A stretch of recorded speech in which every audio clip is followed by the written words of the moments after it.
Atsana these ramlaka nagashoy nanzu kanunna dina sinaka Atsana hingle saulaka nagashoy nanzu kahimna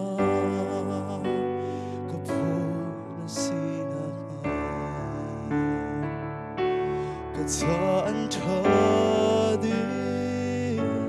nó khó khăn na dây tích chân bao à dây thiếu công bao à cả sa anh thơ đi nó khó khăn na dù cha dây thiếu bao lung xe Kasuna Cafe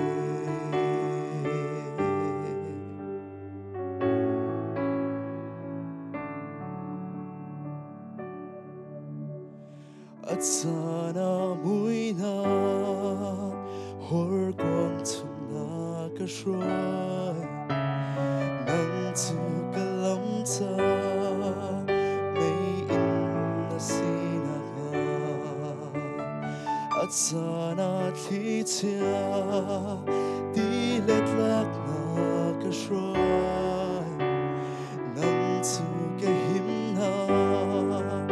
lung pi na sinaka ka tan tha đi na khó khăn na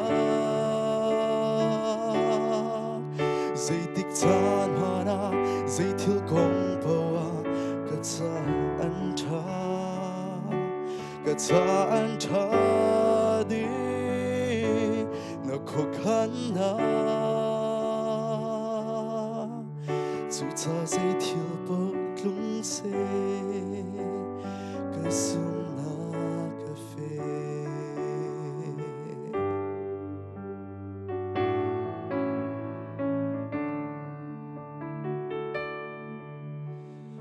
Atsana khoi li đi na ka cho dây dòng ngày tu bôi na si căng hết nạc na căng hello thắt xóa na ka bếch ta na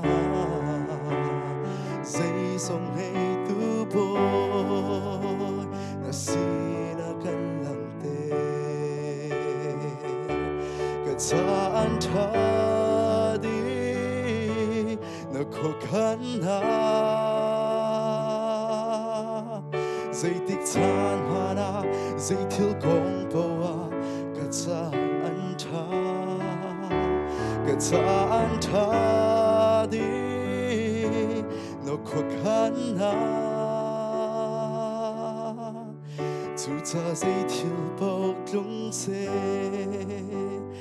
Kasuna Cafe Ka tan tha đi nó khó khăn na dây tích tan hoa na dây thiếu công bao à ka tan tha đi nó khó khăn na dù ta dây thiếu bao lung xe ka suna cafe dù ta dây thiếu bao lung xe ka suna cafe Amen. Betäubend das Gosse.